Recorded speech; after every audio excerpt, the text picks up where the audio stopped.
Bradesco. Entre nós, você vem primeiro.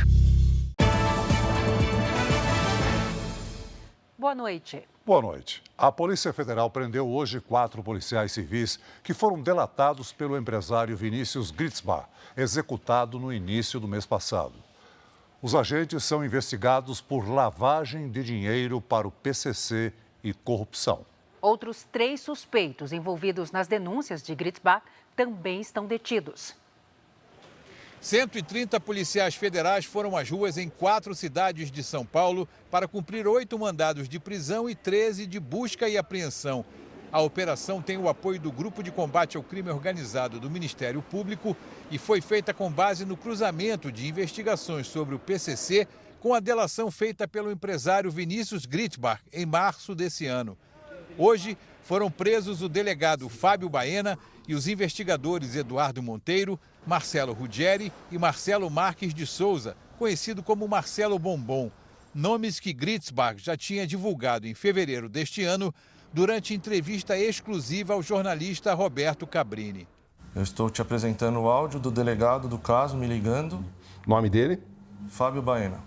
Na audiência eu já falei, se precisar de mim, a gente vai conversar com o advogado, eu te ajudo lá.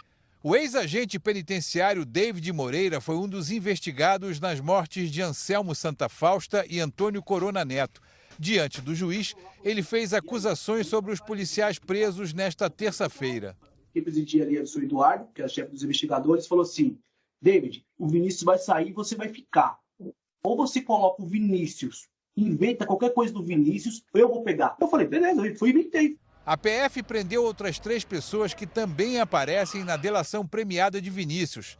Robinson Granger Moura, conhecido como Mole, que teria apresentado os integrantes do PCC a Gritzbach. Ademir Pereira de Andrade, apontado como laranja em diversas transações de lavagem de dinheiro da facção. E o advogado Ahmed Hassan Saleh, conhecido como Mude, acusado de oferecer 3 milhões de reais pela morte do empresário. Mas você acha que 3 vai?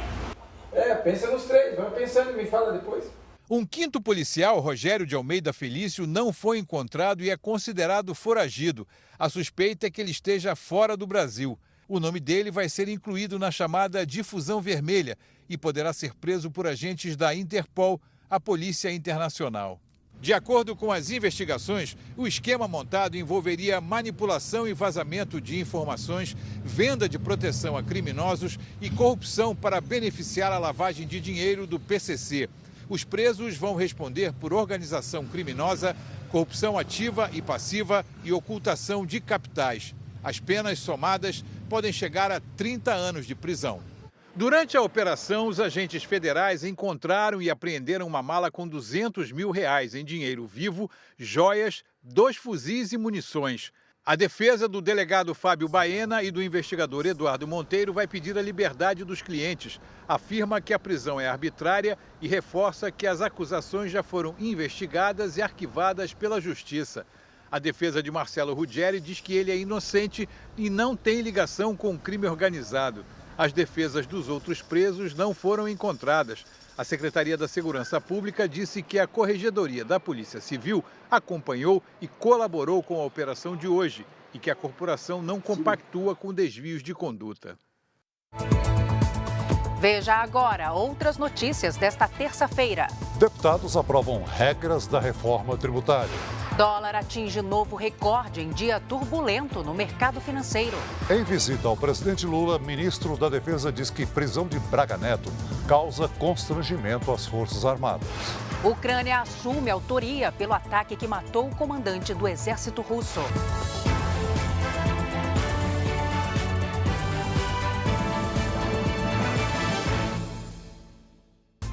Oferecimento Bradesco. Entre nós, você vem primeiro.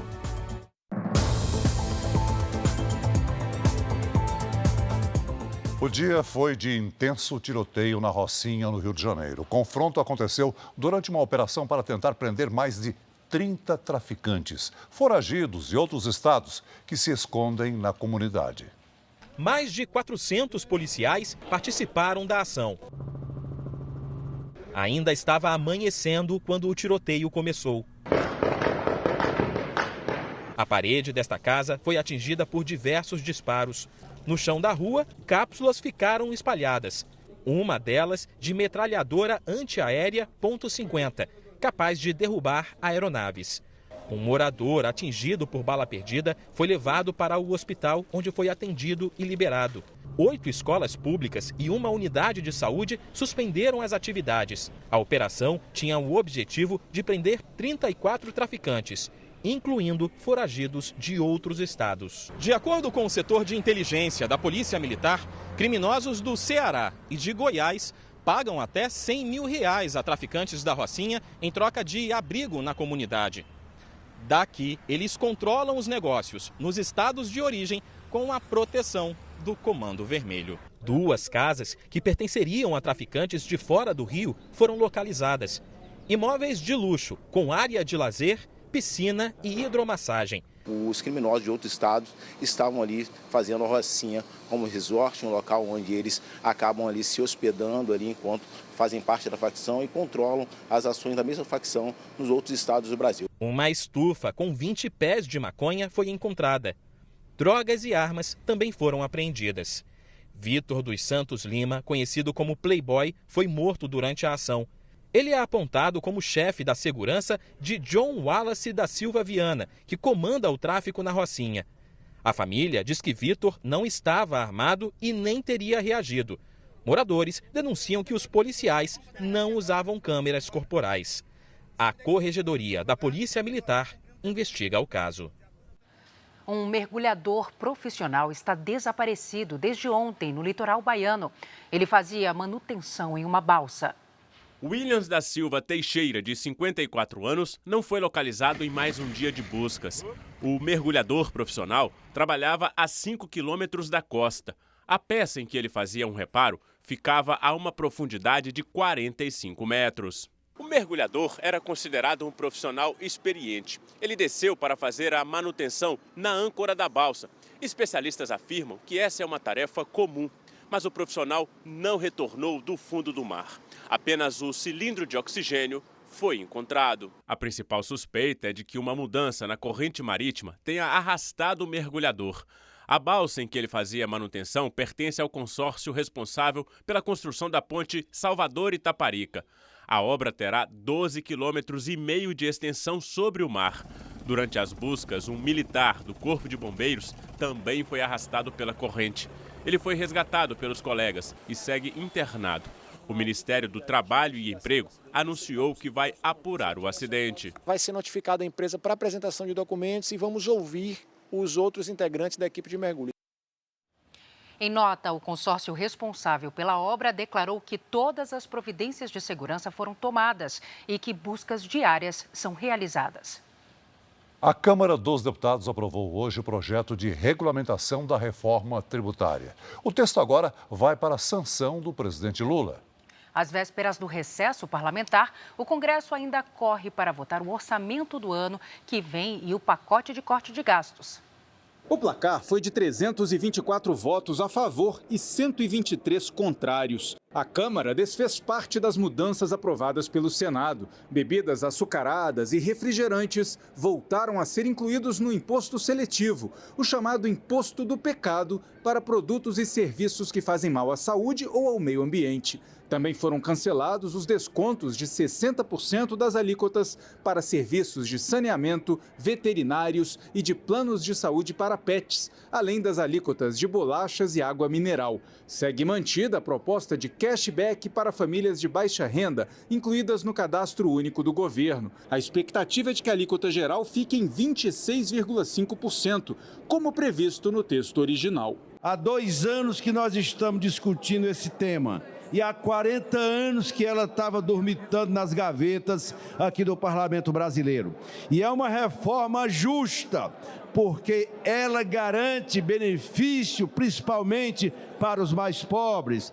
A Câmara ainda analisa o pacote de corte de gastos do governo federal, incluindo 2 projetos e uma proposta de emenda à Constituição. Juntas, as propostas devem garantir uma economia de 327 bilhões de reais nos próximos 5 anos. Entre as mudanças previstas estão um teto para o reajuste do salário mínimo e maior controle no acesso ao benefício de prestação continuada, o BPC. A PEC vai direto para o plenário, porque vai tramitar em conjunto com outra que já passou pelos debates nas comissões da Casa. Os relatores das propostas esperam concluir as votações até amanhã. A expectativa do governo é conseguir a aprovação dos textos no Senado até sexta-feira. No Rio de Janeiro, a cobrança da conta de água virou uma dor de cabeça, principalmente para quem vive em condomínios. A concessionária Águas do Rio não usa a leitura do hidrômetro para fazer esse cálculo. A conta é baseada no número de apartamentos e não no consumo das famílias. A conta de água do condomínio é a maior preocupação de Marco Aurélio. A conta desse mês veio cobrando 1.600 metros cúbicos. E onde nós consumimos 700 e poucos metros cúbicos. Ou seja, estamos pagando o dobro. Isso ocorre porque a concessionária Águas do Rio, responsável pelo abastecimento de 27 cidades do estado e parte da capital, não leva em conta o consumo real das casas. O que está registrado no hidrômetro não vai para o boleto, porque a empresa adota a chamada tarifa mínima para chegar ao valor final da conta. Funciona assim: a tarifa mínima é fixa, 15 metros cúbicos por mês para residências, 20 para o comércio. Um prédio com um único hidrômetro, 10 apartamentos e que consome 30 metros cúbicos não pagará por isso. A concessionária multiplica a tarifa mínima pelo número de apartamentos, o que resulta, nesse caso, em fictícios 150 metros cúbicos. Esse número, 150, ainda é multiplicado pelo custo de cada metro cúbico, hoje R$ 6,16 para residências. Assim, a conta de água do condomínio chega a quase R$ 1.000. Esse valor dobra por causa da taxa de esgoto. Se a empresa cobrasse pelo consumo real do hidrômetro, a conta de água não chegaria a R$ 200. Um imóvel fechado também vai pagar pela água que não é utilizada. A concessionária cobra, nesse caso, R$ 92. No prédio de José Guilherme, a conta que só vence em janeiro já chegou, mais de R$ 16 mil. Os moradores estão cansados de pagar pelo que não consomem. Nós entramos na justiça para questionar esse tipo de cobrança. No entanto, quando nós entramos, tentaram desligar a água do prédio, tentaram cortar a água do prédio forçosamente por diversas vezes. Hoje, a Águas do Rio responde a mais de 40 mil processos na Justiça. São consumidores revoltados com o valor astronômico da conta de água e a falta de abastecimento. Ela vem cometendo uma série de desrespeitos à legislação e agressões aos consumidores, no sentido de cortar a água de quem pagou. Na verdade, o forte é que é uma deliberação da empresa de agir comercialmente de forma agressiva. Nessa lavanderia, a conta de água está em dia, mas Sônia nem sempre consegue atender os clientes porque as torneiras vivem secas. Hoje já não tem mais água para a gente trabalhar. Olha como é que está a loja, cheia de roupa, né? Nós aqui, comerciantes, sofremos, né, com a falta de água. A Águas do Rio informou que a tarifa mínima é prevista em lei e essencial para manter a infraestrutura de saneamento 24 horas por dia. Disse ainda que uma decisão do Superior Tribunal de Justiça este ano autorizou a cobrança da tarifa mínima e que condomínios que possuíam liminares judiciais precisaram se adequar ao modelo tarifário. Chegou a hora de conversar com a Giovana Rizardo para saber quais são os destaques do tempo para esta quarta-feira. Boa noite, Giovana. Tem algum alerta de chuva para amanhã? Tem sim, Salce. A chuvarada continua, principalmente em parte de Minas Gerais e do Espírito Santo. Uma boa noite para você. Oi, Celso. Boa noite. E uma ótima noite para você que está com a gente. O Instituto Nacional de Meteorologia atualizou o aviso de chuvas intensas. Até amanhã, mais de 1.800 municípios vão estar em alerta. Em Brasília, previsão de pancadas de chuva com raios à tarde, máxima de 27 graus. Em Curitiba também faz 27 graus e pode chover rápido. Já em São Paulo, tempo aberto e faz até 28 graus. Hoje, a maior quantidade de água caiu sobre a região sudeste. No satélite, as nuvens carregadas continuam espalhadas pelo país. Amanhã, as instabilidades associadas à circulação de ventos mantêm o risco de temporais entre Minas Gerais e Espírito Santo. No centro-oeste e no norte, calor e umidade ajudam na formação de nuvens carregadas. Quarta-feira com 29 graus em Porto Alegre, no Rio de Janeiro, 28, 33 em Campo Grande. No Recife, 30 e até 32 graus em Macapá. Vamos ao Tempo Delivery. A Aline é de Itaquaquecetuba, Grande São Paulo. Boa noite, Aline. Nesta quarta-feira, previsão de chuva passageira e máxima de 26 graus. Na quinta, tempo firme e o calor aumenta.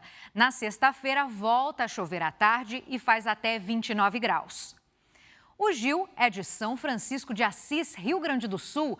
Oi, Gil, boa noite. Quarta-feira ensolarada e máxima de 30 graus. Na quinta, as pancadas vêm com raios à tarde e a temperatura cai. Na sexta-feira, o sol volta e esquenta até 30 graus.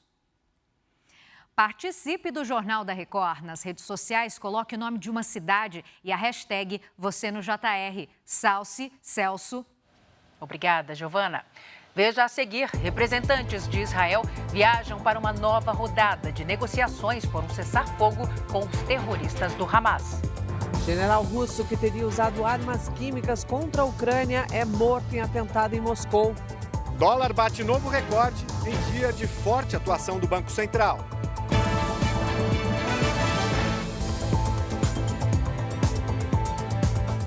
A Ucrânia assumiu que é responsável pelo atentado em Moscou que resultou na morte de um comandante de alto escalão do exército russo. Ele era o responsável pelas armas químicas e nucleares do país. A câmera de um carro flagrou o momento da explosão. Autoridades russas informaram que a bomba estava escondida em uma patinete elétrica perto da entrada de um prédio residencial a 7 quilômetros do Kremlin, sede do governo russo. O dispositivo explodiu quando deixavam o local o general Igor Kirillov, chefe da unidade de armas químicas do exército russo, e o assessor dele. Uma fonte do Serviço de Segurança da Ucrânia afirmou que Kirillov era um alvo legítimo e alegou que o general havia cometido crimes de guerra.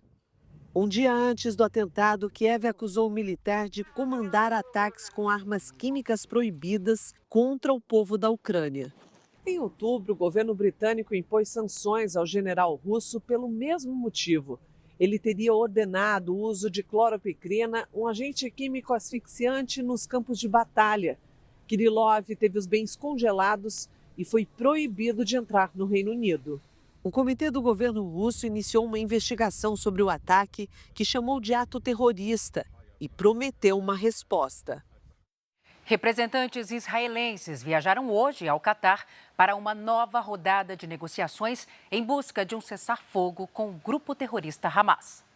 Israel exige a libertação dos 101 reféns que estão em poder do Hamas há 14 meses. Manifestantes voltaram às ruas de Tel Aviv para cobrar uma solução rápida. O primeiro-ministro Benjamin Netanyahu visitou a fronteira com a Síria e justificou a presença militar de Israel como forma de evitar que terroristas voltem a ocupar a região. A Síria tenta voltar à normalidade depois da queda do governo do ditador Bashar al-Assad. A Organização das Nações Unidas emitiu um alerta e desaconselhou o retorno dos refugiados. Na capital, Damasco, imagens de satélite revelaram covas que teriam sido usadas para enterrar opositores. O chefe de uma organização de defesa síria disse que pelo menos 100 mil corpos estão enterrados no local. A União Europeia multou em mais de 1 bilhão e 600 milhões de reais a Meta, empresa dona do Facebook e do Instagram. De acordo com a União Europeia, uma falha de segurança no Facebook permitiu que hackers tivessem acesso a informações pessoais de 29 milhões de usuários da rede social. O vazamento de dados aconteceu em 2018. Segundo a Comissão de Proteção de Dados da Irlanda, principal agência reguladora do bloco, a vulnerabilidade provocou um grave risco de uso indevido de informações. A Meta afirma que a falha foi corrigida e que vai recorrer da multa de 251 milhões de euros. Ainda hoje, o ministro da Defesa visita o presidente Lula e diz que prisão de Braga Neto causa constrangimento às Forças Armadas. Mais de 100 aves morreram enroscadas em linhas de pipa neste ano em São Paulo. Saiba como age a vacina brasileira, que pode prevenir a dengue com apenas uma dose.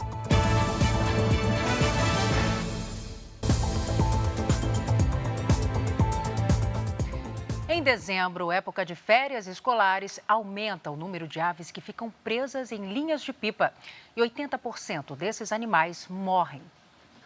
A coruja atendida pela equipe veterinária está com a asa muito machucada. O ferimento foi provocado há uma semana quando ela ficou pendurada em uma linha de pipa.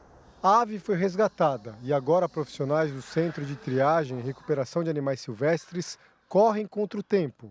Quanto mais rápido a gente for, quanto mais efetivo for o tratamento, melhor é para o animal. A gente está tentando tratar isso daqui para que não seja necessário fazer uma amputação. Casos assim são mais comuns do que se imagina. Aqui o corpo de bombeiros salva uma garça que estava enroscada. A linha, quando ela se rompe, ela fica presa em galhos, né, nas árvores, e as aves empoleram, né, e acabam não enxergando essa linha. E aí, conforme ela tenta se movimentar, no movimento de caça, ela não enxerga, né, esse perigo e acaba se enroscando. Duas dessas corujas aqui também chegaram no centro com ferimentos provocados por linhas de pipa. Mas elas receberam tratamento, já voltaram a voar e daqui a uns 15 dias vão ser devolvidas à natureza. Mas isso não é comum. 80% das aves vítimas de linhas de pipa não resistem às lesões. Só em 2024, o Centro de Reabilitação recebeu 130 aves feridas por linhas de pipa. 103 morreram, 22 já foram soltas. As outras 5 ou estão em tratamento ou terão que viver em cativeiro.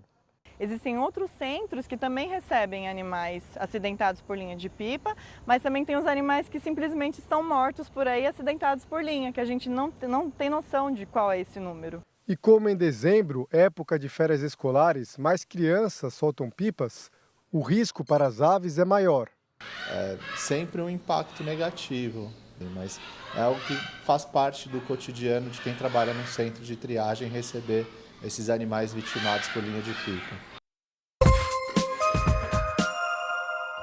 9 estações de trem foram fechadas na região metropolitana do Rio de Janeiro hoje, depois que criminosos armados roubaram mais de 600 metros de fios de cobre.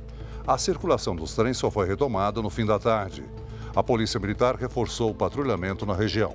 Ninguém foi preso. O incêndio atingiu um galpão que estocava roupas para uma loja no Bom Retiro, região central de São Paulo. 9 viaturas foram acionadas para combater as chamas. Foram 3 horas de trabalho até o fogo ser declarado extinto. Ninguém ficou ferido. 3 pessoas foram presas numa operação que investiga o desvio de 10 milhões de reais da Secretaria de Saúde de Goiânia. Entre os alvos está o ex-secretário Wilson Polara, que segue foragido. A defesa dele diz que só vai se manifestar após ter acesso ao processo. A Prefeitura de Goiânia diz que colabora com as investigações. Pesquisadores do Instituto Butantan estimam que a nova vacina contra a dengue, desenvolvida com tecnologia exclusivamente brasileira, seja disponibilizada à população já no ano que vem. O imunizante foi submetido à Anvisa para avaliação. Dos laboratórios do Instituto Butantan em São Paulo para todo o país e o mundo. Esta é a expectativa dos pesquisadores brasileiros que desenvolveram uma vacina contra a dengue. Ontem, a Anvisa recebeu a última parte dos estudos sobre a Butantan DV. Os estudos, por exemplo, em humanos, eles acabaram em julho. Então, a Anvisa já recebeu em julho desse ano. Esse último pacote agora foi porque a gente trabalhou no desenvolvimento em larga escala, em produção em larga escala dessa vacina. Já há uma vacina disponível contra a doença no Brasil, a Qdenga, aplicada em dose dupla e produzida no exterior. A vacina brasileira tem um diferencial importante em relação ao imunizante importado que já circula no país. A produzida aqui pelo Instituto Butantan atinge o máximo de eficácia com apenas uma dose, uma única vez na vida. A Butantan DV usa o método de atenuação do vírus. Ao receber o imunizante com o vírus ainda vivo, porém enfraquecido, o corpo humano produz anticorpos para se defender da doença. Os pesquisadores brasileiros conseguiram eficácia para os 4 sorotipos da dengue. Segundo os estudos, a eficácia da vacina para os casos em que o paciente apresenta sintomas é de quase 80%. Para a forma mais grave da doença, o índice chegou a 89%. O imunizante é resultado de 10 anos de pesquisa. A expectativa é que, após a aprovação pela Anvisa, nos próximos meses, a vacina seja fornecida pelo SUS. A gente mostra que a gente, como país, é capaz de desenvolver tecnologia desse tipo e viemos aqui para mostrar que é possível e estamos empenhados nisso. O dólar voltou a disparar hoje e bateu a marca de R$ 6,20. O valor da moeda americana só caiu após a segunda intervenção do dia, feita pelo Banco Central. Foi um dia de gangorra cambial. O dólar, que ontem já havia atingido o maior índice da história no fechamento, R$ 6,094, abriu com forte alta, atingindo R$ 6,20. O Banco Central fez 2 intervenções. Primeiro, leiloou mais de 1 bilhão e 200 milhões de dólares, o que não acalmou o mercado. Em seguida, foram mais 2 bilhões de dólares. Mesmo assim, a moeda americana fechou com um novo recorde, R$ 6,095. Para este economista, a venda da moeda pelo Banco Central não resolve o problema. Os investidores estão preocupados com a situação das contas públicas do Brasil. Quando você observa a dívida crescendo, é muito comum que esse sintoma de risco acabe levando as pessoas a venderem o real e comprarem o dólar. É risco. Um dos princípios da economia é a lei da oferta e da procura. Isso vale para o dólar. Quanto maior for a procura pela moeda estrangeira, mais ela se valoriza, fica mais cara. Essa busca acontece justamente quando os investidores têm dúvidas sobre a saúde financeira do Brasil e optam pela segurança do dólar.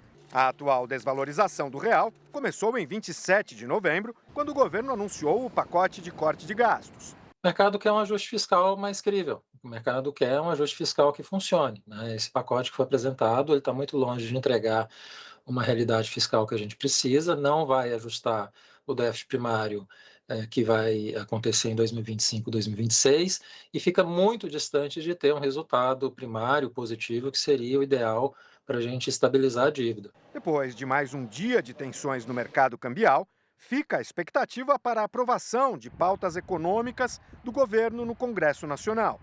O orçamento, a lei de diretrizes orçamentárias e o pacote de corte de gastos. A partir de agora vai ser sempre isso, né? O fiscal vai ser o mandante da questão cambial, né? Se tiver boas notícias na questão fiscal, o câmbio aprecia. Se tiver más notícias, o câmbio tende a piorar. O Teatro Municipal do Rio de Janeiro recebeu hoje um público diferente, animado e muito curioso. São estudantes e professores de mais de 30 escolas públicas do estado que foram assistir a um espetáculo de balé. A música clássica vai ser a trilha sonora desta reportagem. A expectativa é para assistir a um dos balés mais famosos do mundo, o Quebra-Nozes, em uma apresentação exclusiva.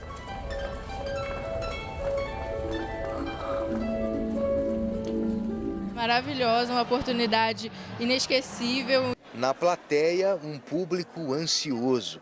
A maioria nunca viu um espetáculo tão grandioso. Poder vir aqui assistir pessoalmente é uma emoção muito grande. É incrível. Excelente oportunidade para eles vivenciarem esse momento, né? Cerca de 2.000 estudantes e professores de 37 escolas públicas do Rio de Janeiro participam do projeto. O objetivo é dar a esses alunos a oportunidade de conhecer o universo artístico do municipal, considerado um dos principais cenários culturais do país. É emocionante, porque muitas crianças nunca teriam oportunidade de estar nesse local vivenciando isso. É uma experiência de vida, eles conseguem fazer uma leitura de um mundo diferenciada da realidade da qual eles vivem. A companhia de balé, coro e orquestra sinfônica do Municipal interpreta o conto de fadas alemão. Uma história de amizade entre uma menina e um boneco quebra-nozes, um soldadinho que ganha vida às vésperas do Natal. O espetáculo é sempre mais leve, mais feliz, é um horário diferente do que a gente costuma trabalhar também. Então é um prazer dançar para as crianças. Ana Clara vai voltar para casa com sonhos renovados. Muito mais arte, muito mais cultura, que é isso que o Brasil precisa, é isso que o Rio precisa, mais cultura. Veja a seguir, o Senado aprova projeto que cria programa de pagamento das dívidas dos estados com a União.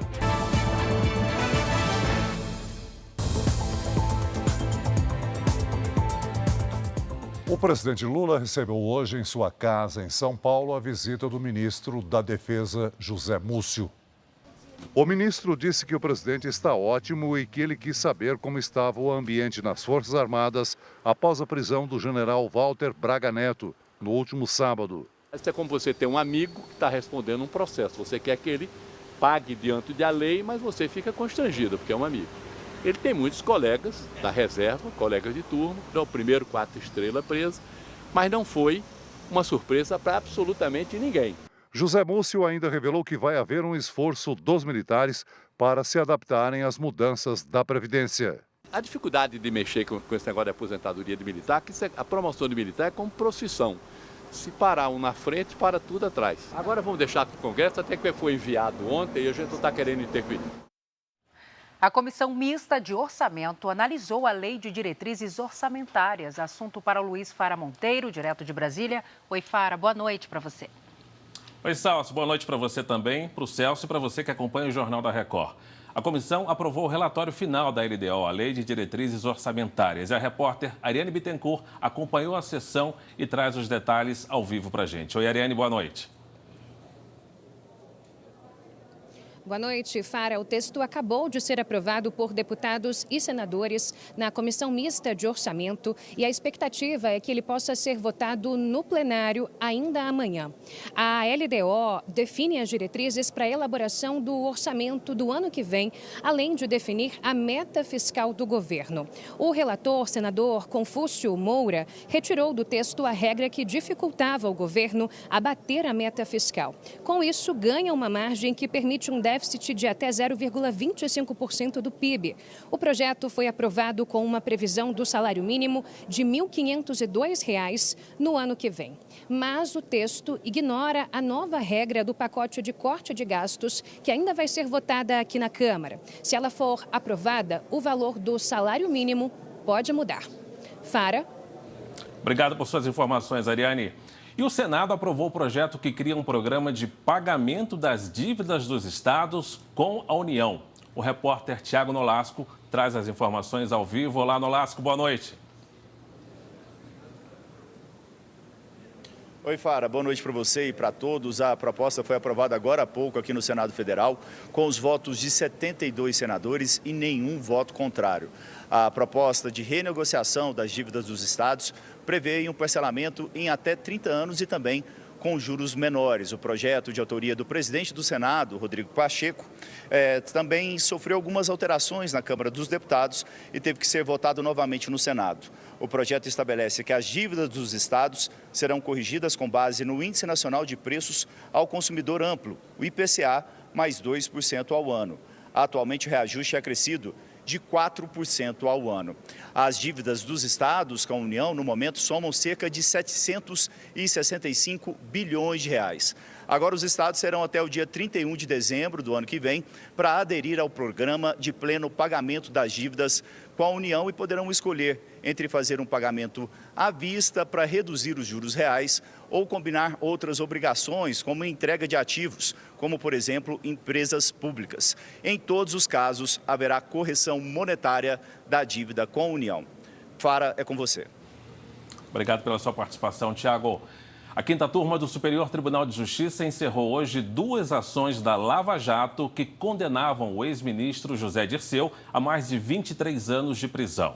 Os juízes seguiram a decisão do ministro Gilmar Mendes, do Supremo Tribunal Federal, que em outubro anulou os julgamentos conduzidos pelo então juiz Sérgio Moro por parcialidade no julgamento. O hoje senador Sérgio Moro sempre negou ter sido parcial nas decisões. Eu fico por aqui. Para você saber mais notícias de política aqui em Brasília, acesse o r7.com. Vamos falar agora de um trabalho sério e também de solidariedade. A Abades atende gratuitamente há mais de 70 anos pessoas com deficiência intelectual e autismo. É por isso que a sua doação faz a diferença e transforma o futuro de jovens e crianças. O acompanhamento é multidisciplinar e completo. Os filhos recebem atendimentos voltados à saúde e à educação. Já as mães encontram acolhimento e passam a multiplicar esperança.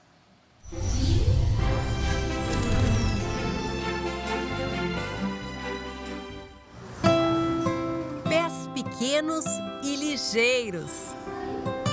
Mãozinhas agitadas, no ritmo da música. Até pouco tempo atrás, o Leandro não fazia nada disso. Aos 3 anos, ele parou de andar e falar. Não interagia com ninguém, nem com a mãe. O pediatra que me atendeu falou assim para mim: Dona Ruth, tudo que você me está contando, aparentemente parece ser que ele é autista. Que em algum momento ele vai ter que voltar a andar, vai voltar a falar, vai voltar a mexer as mãos.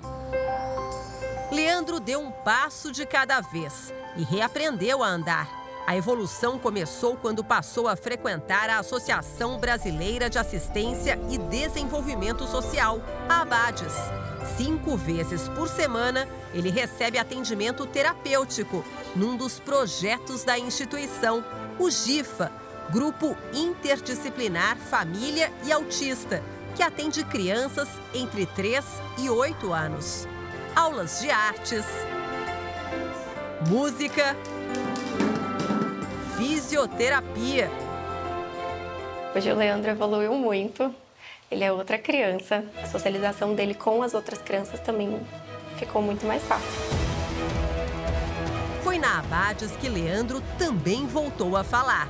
Assim que completou 8 anos, soltou a primeira frase. Mãe, lanche. Mãe, lanche. Para mim foi o dia mais feliz da minha vida. Fomos apresentando, ali algumas atividades que trabalham, que desenvolvem essa fala, não especificamente a fala em si, mas que trabalham a comunicação. O desenvolvimento motor, psicológico e intelectual do Leandro mudou a vida dele e de muita gente por aqui. Os resultados do atendimento na Abades foram compartilhados pela Ruth com outras mães estrangeiras de crianças diagnosticadas com o transtorno do espectro autista. Foi assim que ela se transformou numa mãe multiplicadora. Das 50 famílias de crianças que hoje recebem atendimento no projeto GIFA da Abades, 4 chegaram através da Ruth, que por ser boliviana, passou a ajudar principalmente mães que falam espanhol. Ela pôde multiplicar tudo aquilo que ela viu aqui. Então, multiplicar esperança, multiplicar informações, multiplicar apoio, pode trazer a outras famílias a possibilidade desse atendimento, que é tão importante para essas crianças. Foi assim que o filho da Joana, que também é boliviana, teve a oportunidade de ser uma das crianças atendidas na Abades. João Anthony tem 5 anos. Meu filho não me entendia nada. Ele não era um menino que não escutava nada. Agora entende, me escuta. E para multiplicar mais histórias de evolução, como a do Leandro, do John Anthony e de tantas outras crianças, a Abades conta com a sua doação. Tudo o que eu tenho hoje, tudo o que meu filho tem hoje, eu quero que outras crianças tenham também, e as outras mais. Pequenos gestos, grandes mudanças. Sua doação ajuda a construir um futuro com mais inclusão e cuidado para crianças e jovens com deficiência intelectual e autismo. Você pode fazer a diferença na vida de milhares de pessoas. Doe para a Abades. A chave Pix é doe@abades.org.br. Você pode doar também pelo telefone. Para doar R$ 7, ligue 0500 508 0707. Para doar R$ 20, ligue 0500 508 0720. E para doar R$ 40, ligue 0500 508 0740. No site você encontra outras formas de doação. Abrace a Abades. Essa edição termina aqui e à 00:30 tem mais Jornal da Record. Você fica agora com o capítulo especial de Força de Mulher. E logo depois de Gênesis, tem eliminação em dose dupla ao vivo na reta final de A Fazenda. Entre no r7.com e vote no seu peão preferido. Está imperdível, viu? Boa noite para você. Boa noite.